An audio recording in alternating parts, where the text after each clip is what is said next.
So you will remember that we're, I suppose we must be about 2 months in now to a year for which our theme is Buddhism through time and space. And those of you who've been coming regularly will know that we started really where Buddhism starts. We started with the Buddha. And we've had a series of talks about the life of the Buddha, about some of the key teachings of the Buddha. And in the last couple of weeks, we've had some short talks about, individual disciples, individuals that the Buddha taught during his own lifetime, including last week, the stories of 3 of the early nuns, 3 of the earliest female disciples of the Buddha. And I hope it will have become obvious from the talks we've had so far that the Buddha had a powerful impact on the people who met him. His teachings seemed to stack up, they made sense, they helped people to make big changes, big transformations in their lives. But a lot of the impact of the Buddha was just the impact of the man himself. He was obviously a very powerful presence. So how he acted, what he said, had a big impact on people. We know he was very kind, that he was very calm, that he kind of emanated a kind of sense of peace, that he was very wise, that he had a great ability to relate to people in terms that they understood, that he had an uncanny ability to be able to tease out of people the answers to the questions that they were asking.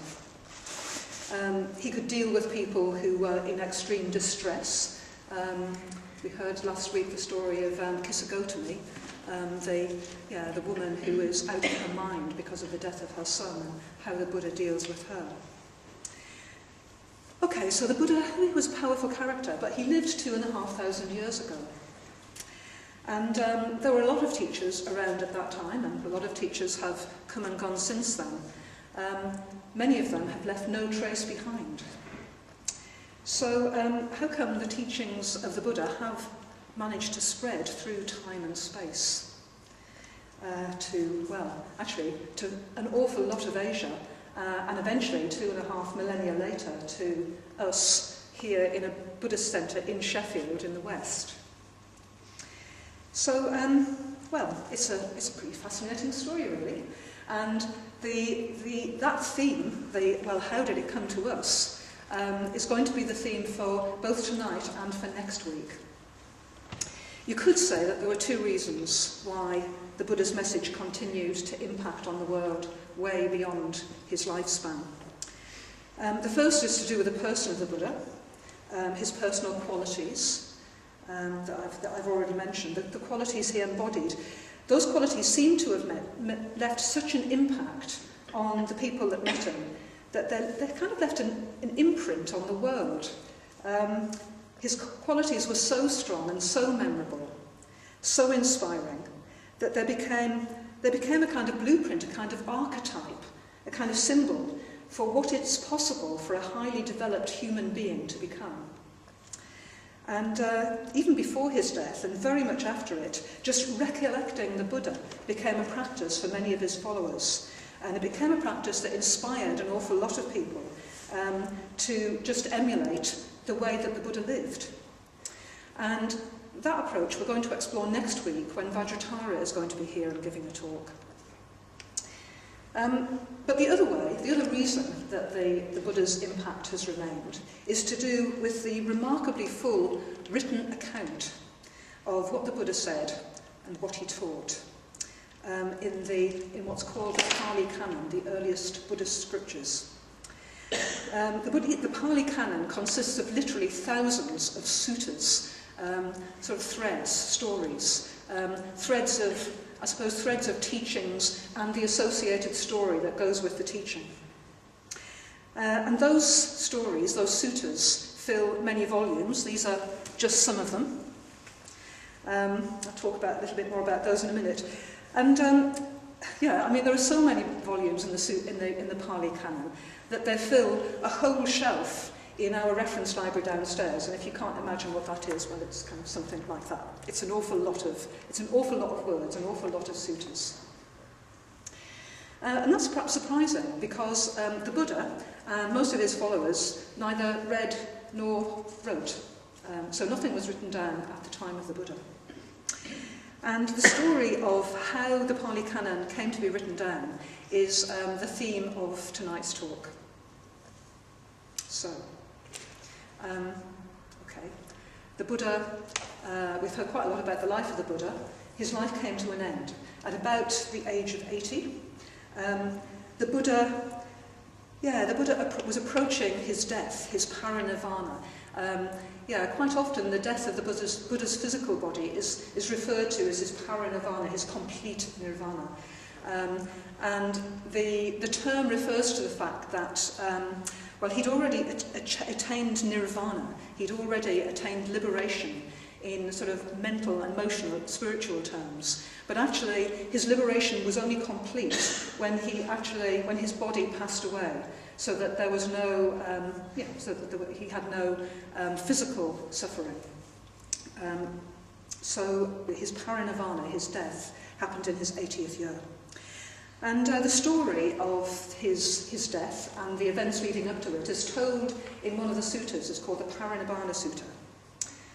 Or the Mahaparinibbana Sutta. Maha means great, so the Great Parinibbana Sutta. And the Parinibbana Sutta is the tale of a small group of elderly men. The Buddha by that time was getting frail. In the course of the few months described in the Parinibbana Sutta, he suffered from at least 2 bouts of serious illness. He's accompanied by a number of his also fairly elderly followers. There's Ananda, his personal assistant. Ananda is old as well. He's supposed to have been the same age as the Buddha, actually. But apparently he's in better health than the Buddha. And he spends a lot of the Parinibbana Sutta caring for the Buddha. Sariputta starts the journey with them as well. Partway through the journey, Sariputta, they're doing a little sort of tour of northern India. Partway through the journey, Sariputta stops off to visit his family. And actually, not very long after that, the Buddha and Ananda hear the news that Sariputta has died. So, it really is the last days of this little group of the Buddha and his disciples. So, Mahakashyapa, the great Kashyapa, Maha again, is the sort of, you quite often get Maha at the beginning of a name, and it means the great, to distinguish them from other people with the same name. So Kashyapa was one of the Buddha's disciples, and Mahakashyapa was the disciple who took a lot of responsibility, actually, in the time of the Buddha and after the death of the Buddha. So Mahakashyapa was with them too, but he seems to have been going off and teaching other groups during the course of this little perambulation. So anyway, eventually, after a bout of food poisoning, the Buddha lies down to die at a place called Kusinara. And actually, we know quite a lot about the details of what happened at Kusinara, about the place, about the people who were there, about the Buddha's final words and the events surrounding his death. And the reason for that will become clearer in the course of my talk. So when the Buddha finally passed away, Ananda, his attendant, talked to the malas, the local people, about funeral arrangements. Quite a lot of the malas were followers of the Buddha, so they were very keen to undertake the funeral arrangements. And actually they organised a kind of wake with dancing and music and singing for several days after the Buddha's final passing away. And a week or so later, they built a big funeral pyre and burnt the remains of the Buddha. And there was a very tricky moment, actually, towards as the funeral pyre was dying down, because it became obvious to the disciples of the Buddha, well, and to everyone really. And by this time, followers of the Buddha had come from many of the surrounding areas, and more were kind of on their way from more distant places. So there was a tricky moment because it became obvious that the Malas, having taken charge of the funeral arrangements, expected to be the ones who hung on to the Buddha's remains. And after the funeral pyre had died down, well, there were some remaining bones and ashes, the last mortal remains of the Buddha.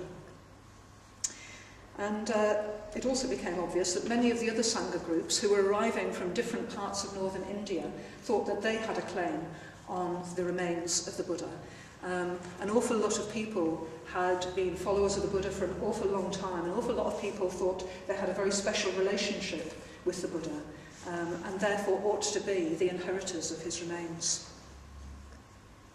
So for a moment, the Sangha teetered on the verge of a quarrel before a peacemaker eventually suggested that the remains be divided into 10. And 10 different groups within the Sangha took some of the remains of the Buddha, and they took them to different parts of northern India and built stupas over them. And some of the people in this Sangha who went on pilgrimage, must be 2 years ago, just over 2.5 years ago, to northern India, actually visited some of the stupas that were built over the remains of the Buddha. They're still there, those stupas, in northern India. So, okay, the Buddha is no longer with the Sangha. The Buddha, like everything, the Buddha's body has passed away. And this is a fairly critical time for the early Sangha. And a lot of the disciples, especially the senior disciples, who'd kind of taken a lot of responsibility during the Buddha's time, they were very worried about the survival of the Buddha's teachings, of the Dharma. And Mahakashyapa, the most senior of the remaining disciples, decided that there should be a meeting. He called a meeting of all the senior disciples of the Buddha to discuss the future of the teachings. Already by that time, there were in circulation inaccurate versions of some of the Buddha's teachings. And Mahakashyapa and some of the other disciples were really worried that the teachings were going to get corrupted and all sorts of rubbish was going to be passed off as the Buddha's Dharma. So 500 people, apparently, were expected to attend this first council of the Buddha's Sangha. All senior disciples, all very well familiar with the teachings of the Buddha. They were all arahants. And in fact, a decision was made shortly before the council started that only arahants, only fully enlightened disciples of the Buddha were going to be allowed to attend the council.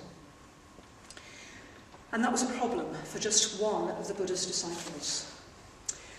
It was a problem for Ananda, because although Ananda had been the Buddha's attendant for 25 years before the parinirvana of the Buddha, although he was a very strong practitioner, although he had attained quite a large degree of insight and was said to be a stream entrant, although he had probably been present at more of the Buddha's teachings, more of his discourses, than any other disciple of the Buddha, Ananda, in fact, had not broken through to full enlightenment. He wasn't what's called an arahant. He wasn't fully enlightened. So it was really a problem for Ananda. And, well, sometimes it's said that the decision to exclude Ananda from the first council of the Buddha's Sangha was a kind of skillful means. It was meant as an incentive to Ananda to really practice hard so that he would break through to enlightenment before the council. And he did practice very hard as the council approached. But the day before the council, Buddha was still on the wrong side of enlightenment. He still hadn't broken through. The night before the council, he sat up all night meditating. And as the council started, Ananda, somewhere other than in the place that the council was taking part, was still meditating. And in fact, just about the time that the council was beginning, Ananda actually broke through to enlightenment.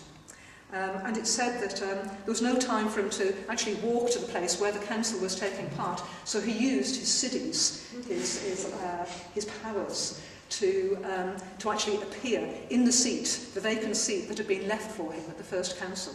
The other arahants were apparently quite confident that he would make it, and they'd got the seat ready for him. And he just appeared miraculously on it as the council was beginning. So he made a really dramatic entrance to the first council. So, so here we are at the first council, the first Buddhist council, the first meeting to discuss and agree what were actually the teachings of the Buddha. And there were two really important, really key characters at this council. The first was a man called Upali. Upali had come to be known as the keeper of the monastic discipline. And Upali was a very senior monk, and he'd spent a lot of his life helping to sort out and clarify the monastic rules, the rules that would apply to the monks, the rules by which the monks would live. And the first thing that happened at this council was that Kashyapa, being the most senior person there, questioned Upali about each monastic rule and its origin, so that the Vinaya, or the monastic code, could be agreed. So that was the first piece of business at this council. And from that, all of the rules that the monks were going to be living by were kind of agreed.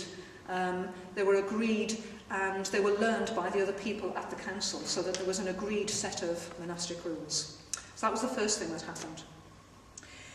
And the second part of the council, which is probably more significant and more important for us, was the part where the discourses, including the teachings of the Buddha, were going to be agreed. And for that part of the council, Kashyapa got Ananda to recite and then be questioned on, first of all the long discourses of the Buddha, the Digha Nikaya, okay? That's them. There's quite a lot of them. Then Ananda was asked to recite and be questioned on again the middle-length discourses of the Buddha, the Majjhima Nikaya. Okay? That's them in there. And then he went on to go one by one through the other collections of discourses. The Samyutta Nikaya, the Anguttara Nikaya, and I've got more written down here, the Khuddaka Nikaya. Not all of those were remembered by Ananda, but quite a lot of them were. There are 15 books included in that, and they're still downstairs in the library. I didn't bring them all. There's a big pile of them. Okay, so you can see that Ananda actually had remembered and was doing a lot of reciting at this council. And Ananda's recited discourses became the standard official version of those discourses. So Upali apparently, as he recited each rule, began, and the occasion was thus. And then he went on to kind of talk about the occasion that led to the making up of some monastic rule. So the Vinaya, the sections of the Nikaya, the Vinaya, all begin with, the occasion was this. But the discourses of the Buddha that were recited by Ananda all begin with the Pali words, Evam mi suttam, thus have I heard. So, the words, thus have I heard, at the beginning of any sutta, is a reminder that this discourse was first remembered by Ananda and recalled by Ananda, and the I in thus have I heard was Ananda. It's Ananda speaking. So it's Ananda speaking when you read any of these books from the Pali, any of these discourses from the Pali Canon. And after the council, or perhaps at it actually, arrangements were made for groups of the monks to memorise by heart a number of different discourses.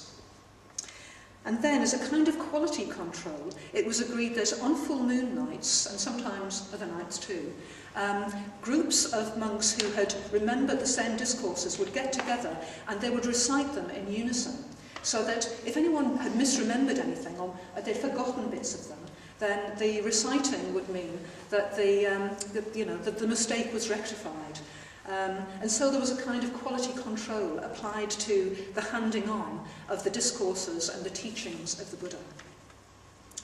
And actually, the monks passed on the teachings to, those monks passed on the recitations that they knew to new monks over the course of decades and centuries that followed, so that there was a tradition going down through many centuries of monks getting together and reciting the discourses of the Buddha. And actually, that is how the Pali Canon, that's how the scriptures, that's how the discourses, the teachings of the Buddha came to be passed down.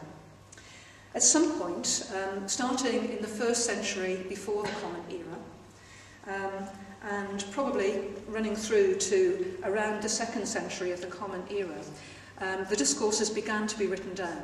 We're not exactly sure when. We know that some were written down earlier than others. But eventually, all of the ones that remain, certainly, were committed to writing, and then translated into other languages. And from those languages, they've come down to us, so that we now have, I think almost a complete set of the Pali Canon, the scriptures, the discourses of the Buddha, in the Buddhist Centre library at Sheffield Buddhist Centre.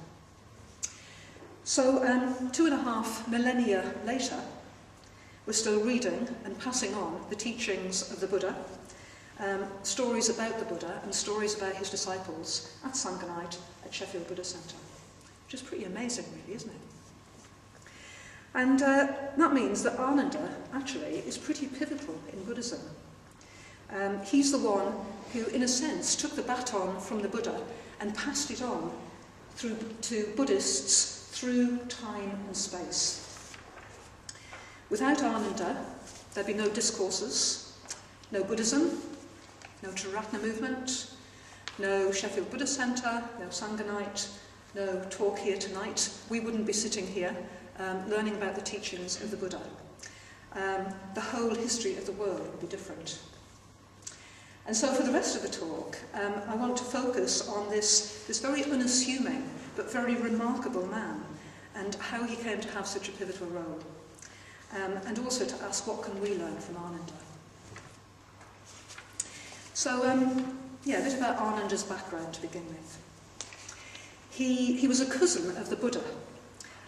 He was said to have been the same age as the Buddha. I'm not quite sure whether that can have been true, because if he was, he lived to be 120. And maybe he did, people may have lived to be 120 in those days. He left home, as many of the Buddha's Shakyan clan did, to become a follower of the Buddha. He did that, we're told, when he was 37 years old. And by the time he joined the Buddha's following, it was already a fairly substantial following, because he wasn't always taught personally by the Buddha, especially to begin with. He was assigned a teacher, the Venerable Belathesis,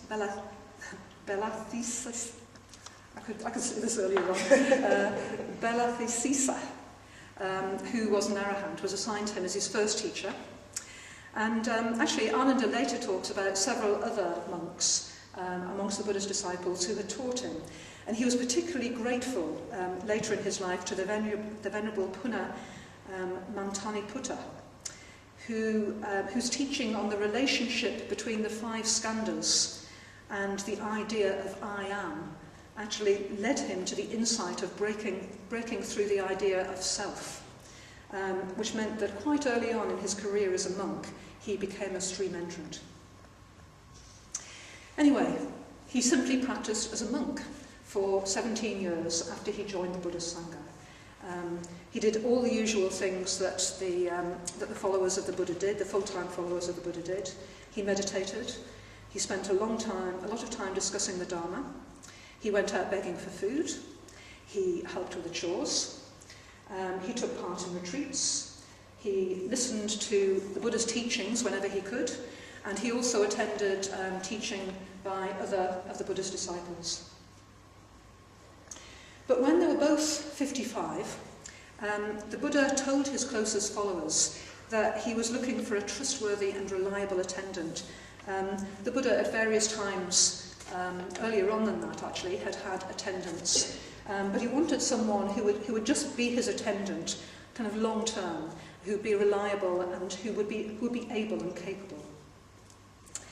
So, immediately a whole lot of the Buddha's disciples offered their services. Ananda didn't, actually. He kind of hung back. And when asked later why he'd hung back, he said, well, the Buddha knows who will serve him best, so the Buddha will decide. We don't have to volunteer.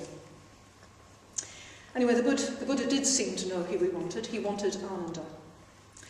And Ananda was delighted to accept the role of the Buddha's attendant. But he asked for 8 favours. Actually, the first ones they were all about, the first ones were a whole list of things that he didn't want the Buddha to do for him.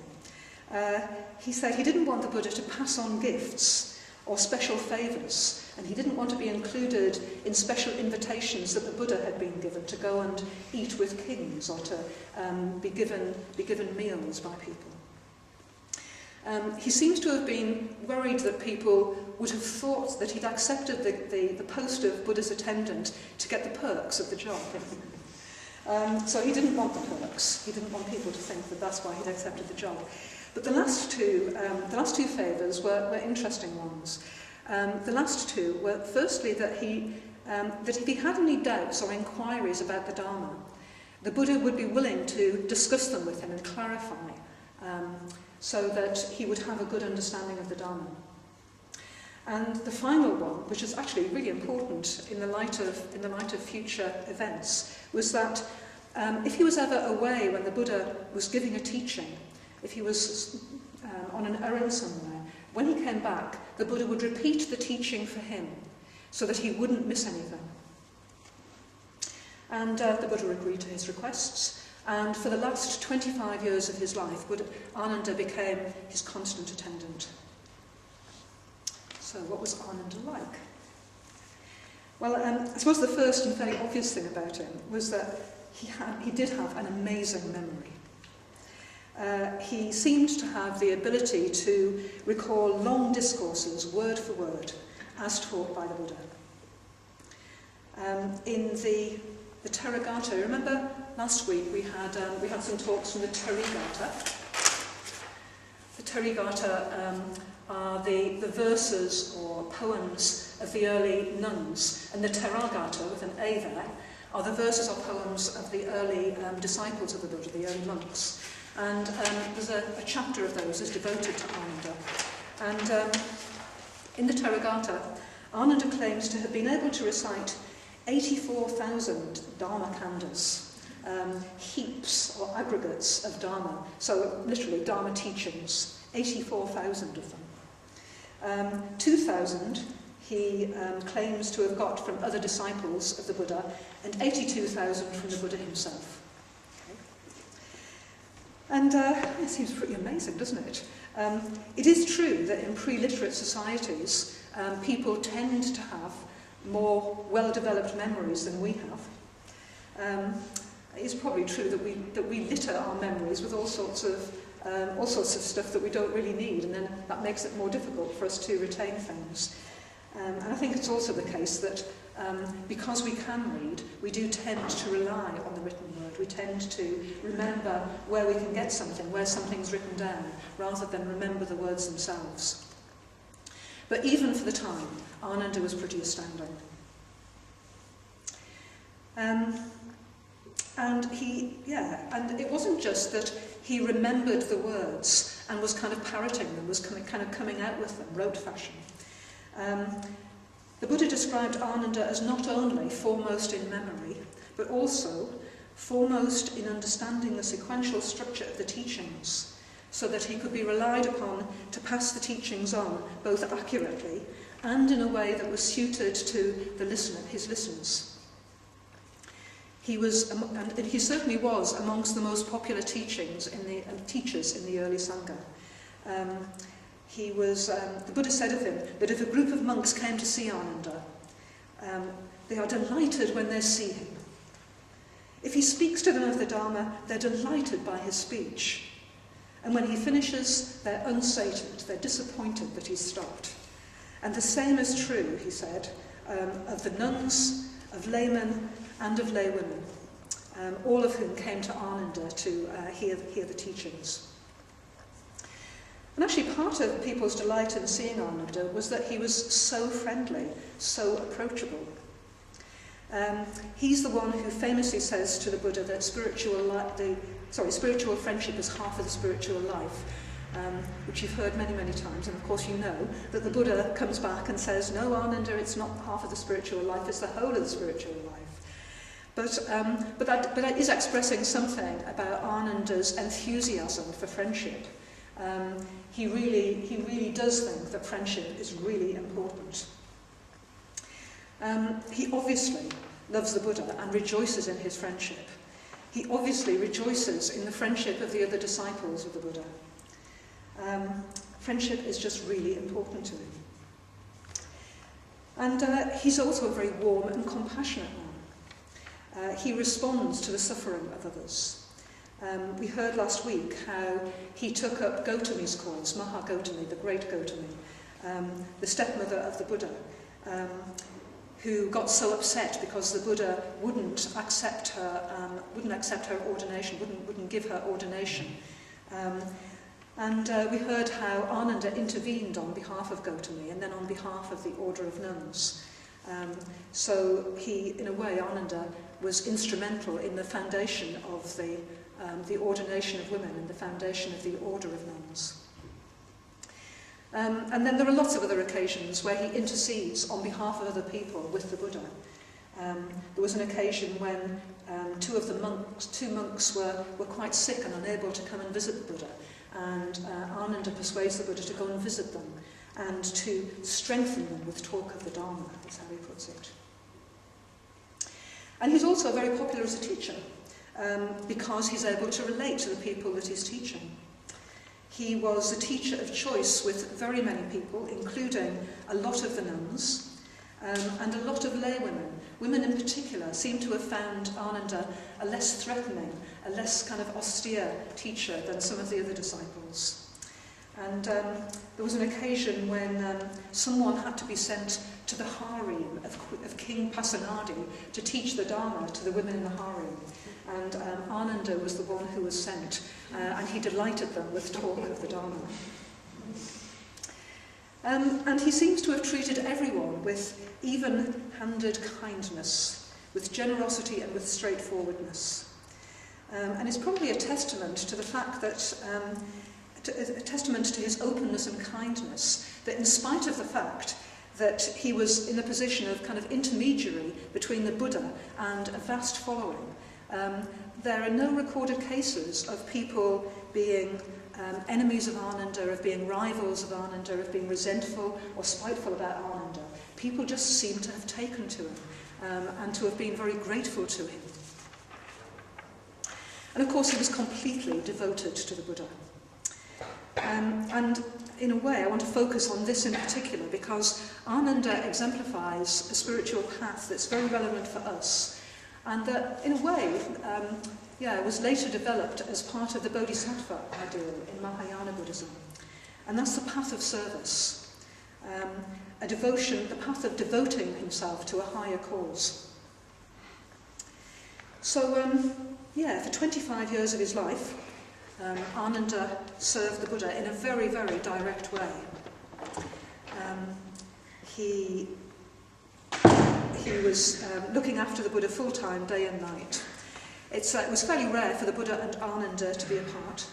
And for Ananda, his service was really a spiritual practice. Others amongst the Buddha's disciples took themselves off for long periods to meditate in caves or in forests, and in order to work towards their own insight, their own liberation. But Ananda chose to devote his life to serving others, the Buddha in particular, but also the Buddha's teachings and the Sangha, the Buddha's Sangha. And there's a sense in which he's still doing it, his efforts are still bringing the Buddha and the Dharma and the Sangha to Buddhists all over the world. So work as a Buddhist attendant seems to have included a bit of a whole lot of very, very different jobs. Actually, sometimes it reminds me of running a Buddhist centre. So here are some of the things he did. First of all, he was a kind of secretary to the Buddha. He received and coordinated requests for the Buddha to visit people or meet people. When visitors arrived, he took them to see the Buddha, or asked them to wait when that was appropriate. He carried messages for the Buddha. He called his followers together when the Buddha wanted to talk to all of them. He accompanied the Buddha on his rounds of the Sangha. He organised large gatherings of the Sangha. And apparently after meetings, he checked to see that nothing had been left behind. He also attended to the Buddha's personal needs. So he brought water for the Buddha to wash his face, and toothwood for cleaning his teeth. He arranged the Buddha's seat. He washed his feet when he'd been on a long journey. When the Buddha got older, he massaged his back and fanned him. He swept the Buddha's room. He mended his robes. When the Buddha was sick, he obtained medicines for him and nursed him. And most nights he slept nearby the Buddha, just in case he wanted anything.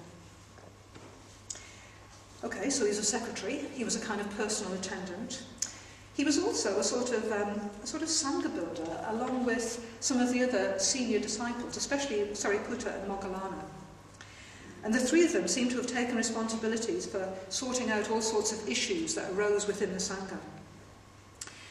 Sometimes that would be helping to clarify some point of Dharma that was unclear, or where there were wrong views prevalent in the Sangha. Sometimes it was sorting out difficulties with relationships, sometimes even quarrels and schisms in the Sangha. There are two well-known disputes that are documented in the Pali Canon, where Ananda did attempt with Sariputta and Moggallana to sort things out with varying degrees of success. One of them was a quarrel at Kosambi over a very minor point of monastic conduct. And the other was an occasion later on in the Buddha's life when Devadatta, another cousin of the Buddha, was trying to wrest the leadership of the Sangha away from the Buddha and become the leader himself.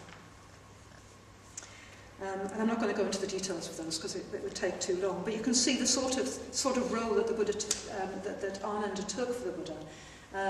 Everything from washing his feet to sorting out problems in the Sangha.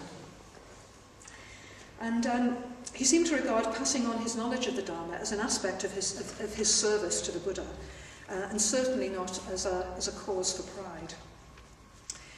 So he served the Buddha at many different levels. From teaching VIPs, he was assigned to teach King Pasenadi when King Pasenadi wanted to be taught the Dharma, and King Pasenadi was full of praise for him, actually. So from teaching VIPs to menial tasks like washing the Buddha's feet, and to very tricky missions like dealing with quarrels in the Sangha. And that's one of the things I really like about Ananda. I really like his attitude of, well, I'll just do whatever's needed. If what's needed is toothwood for the Buddha's teeth, I'll do that. And if what's needed is going to talk to some quite important and maybe quite scary person, well, I'll do that too. No job was too small or degrading. No job was too large or too challenging for Ananda. And the path of service wasn't something that he kind of happened on by accident. He did take it on consciously and willingly and very gladly. And both he and the Buddha seem to regard it as a highly meritorious way to practice. In the Theragatha, he describes his life, or the main point of his life, as being the service that he gave to the Buddha. He says, "For 25 years I served the Blessed One. I served him with loving deeds, like a shadow that does not depart. For 25 years I served the Blessed One. I served him with loving speech, like a shadow that does not depart. For 25 years I served the Blessed One. I served him with loving thoughts, like a shadow that does not depart. And interestingly, another monk, and in fact other monks, on occasion did criticise Ananda for the path that he'd chosen. There was one occasion when a monk criticised him for just not paying enough attention to his own practice and his own liberation, his own enlightenment. The Buddha has been talking about some topic, and Ananda says, "How fortunate I am that I have such a mighty, powerful master." And this other disciple, Udayi, objects. He said, "What good does it do you, friend Ananda, that your master is so mighty and powerful?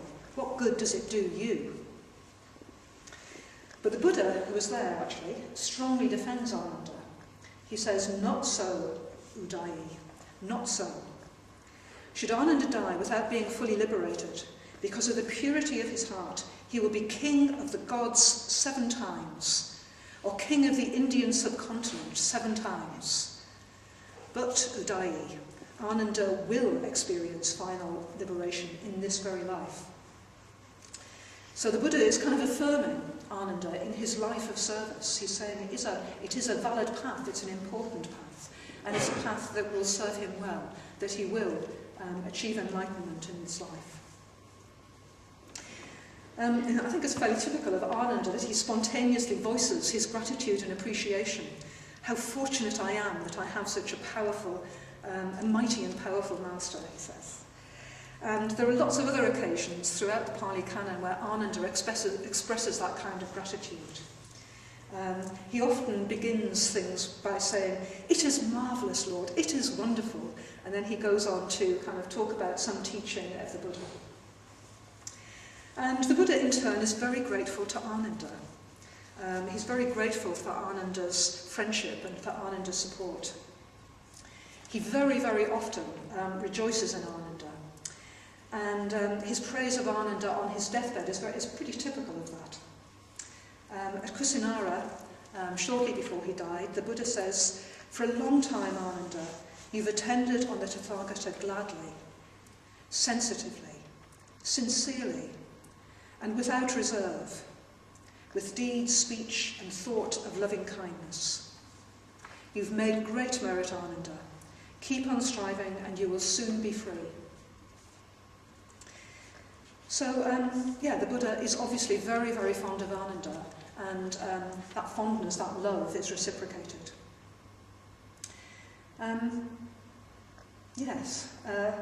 So, in fact, Ananda loves the Buddha so much that when the Buddha's life is threatened, Ananda tries to save him.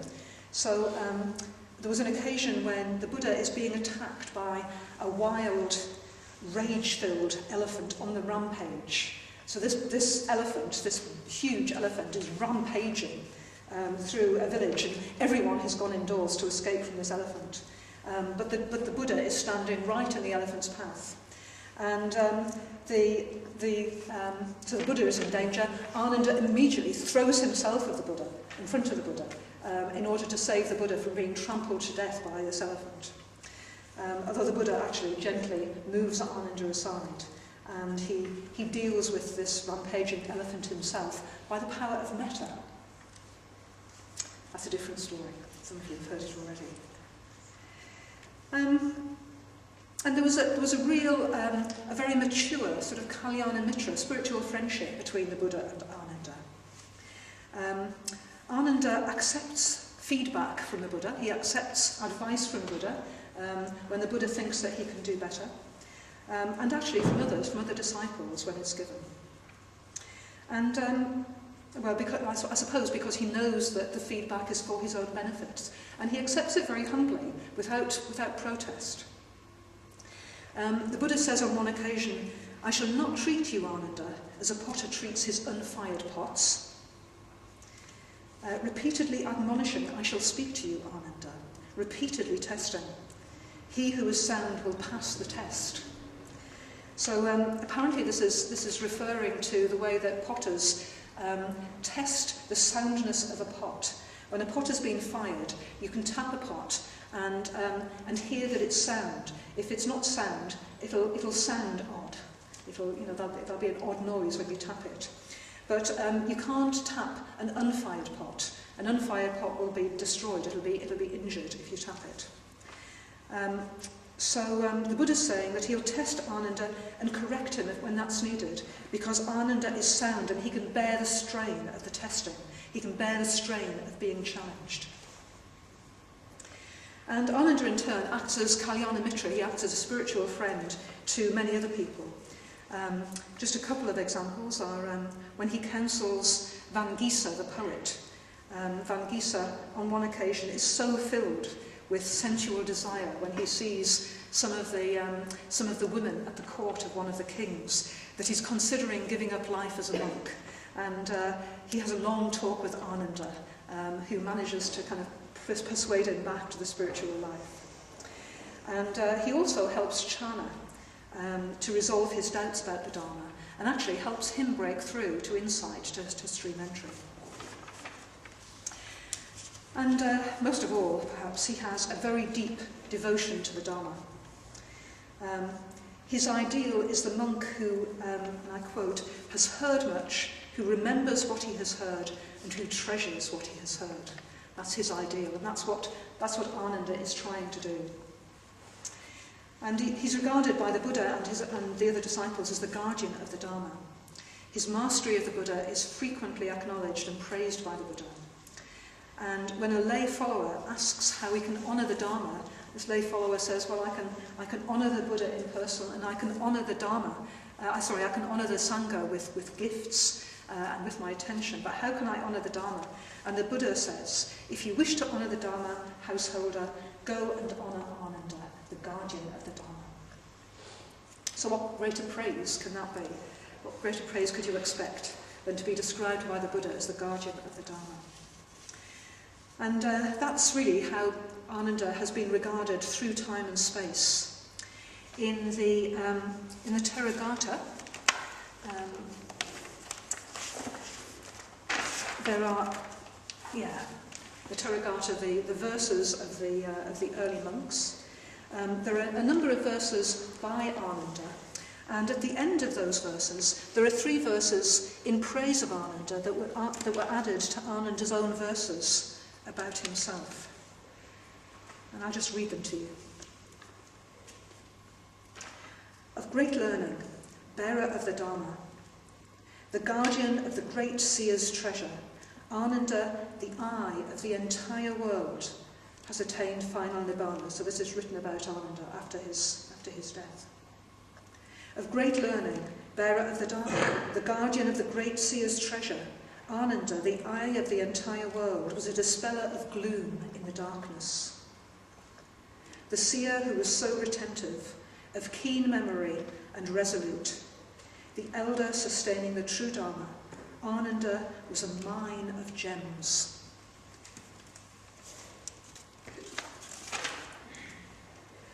So, I think finally I just want to look at how Ananda's path of service can be relevant to us. How can we emulate Ananda? Well, I think the first thing that we can do is to cultivate gratitude. Ananda was constantly cultivating and expressing gratitude to the Buddha, to the teachings, and to the other members of the Sangha. And, we could do that too, couldn't we? If we think about the impact that the Dharma has had on our lives, if we think about the impact of the 3 jewels in our lives, perhaps that would be a spur to just cultivating some gratitude towards them. Or we could do a very simple gratitude exercise. And that simple exercise would be, when we bow to the shrine in a shrine room, we could thank Ananda for his life of service and his legacy to the world. So that's one way of emulating Ananda. Another would be to focus on the needs of others, to be less about ourselves and more about the Sangha, more about us friends, more about helping the great cause of spreading the Dharma. So in very simple ways we can do that. We can be friendly to new people, or to people who seem to be spending quite a lot of time by themselves, perhaps in the tea room. We can practice kalyana mitrata, spiritual friendship.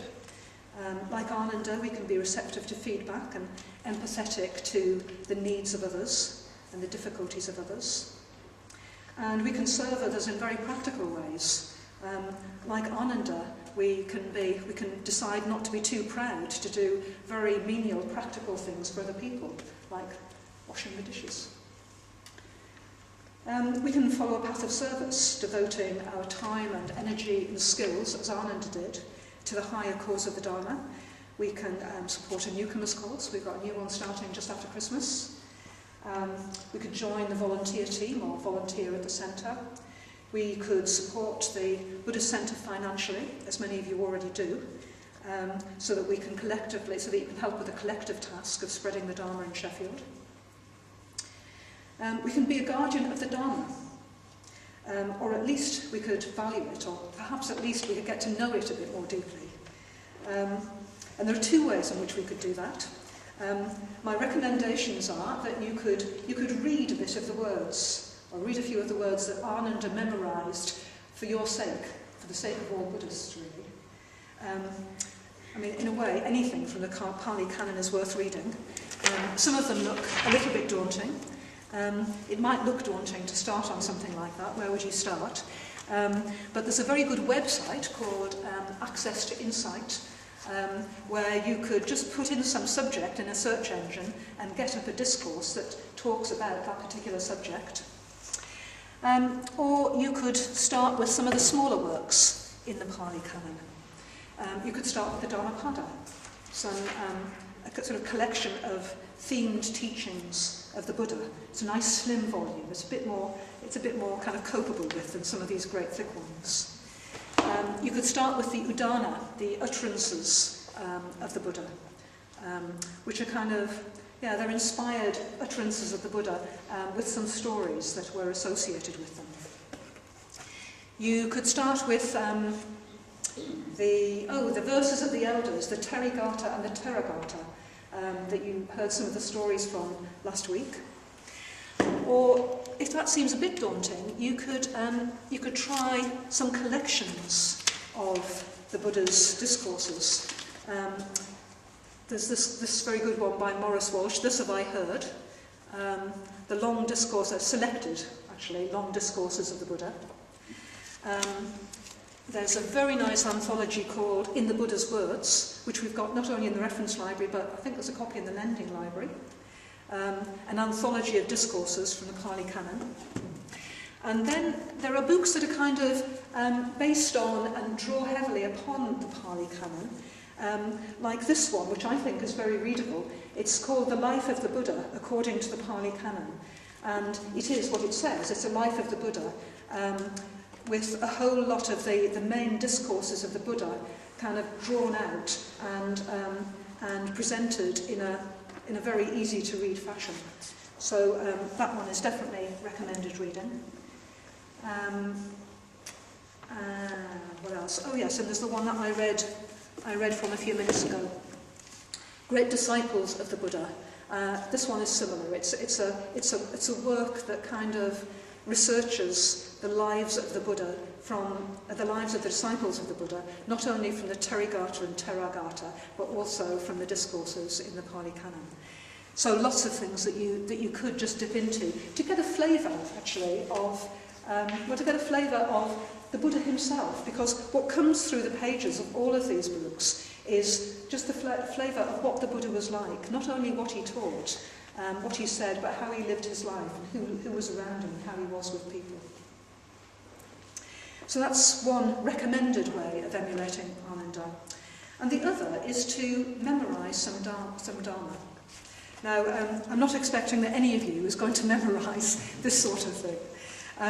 But, most of us have got bits of Dharma that really inspire us, or that really resonate with us, that really kind of chime with us. And actually, it's not beyond the bounds of possibility that we could memorise a page, even half a page of Dharma that is then, that we can then carry around with us. There's something very wonderful about having a piece of Dharma by heart. If you've got a piece of Dharma by heart that's important to you and that means something to you, when you sit down to meditate, you can recite it to remind yourself of why you're about to meditate. At the end of your meditation, you can just reflect on it. You can recite it and then just reflect on it. And when you're sitting in the train or haven't got anything better to do, again, you can bring that piece of Dharma to mind and recite it and reflect on it. So learning a piece of Dharma by heart is a practice not only for someone like Ananda, who was, who obviously did have a very phenomenal memory. It's a practice for all Buddhists, really. So, Ananda has given us the words of the Buddha in a very literal sense. His life of service is still bringing the Buddha and the Dharma and the Sangha it's still bringing those three things alive for us 2,500 years after the life of the Buddha. But he's also given us his example of a life devoted to the service of a great cause. So if you emulate Ananda in his path of service, you can join that great surge of selfless activity on behalf of the world. And who knows what good that might sow for both you and other beings in the future. Maybe like Ananda, a life of service will lead to your complete liberation. So that's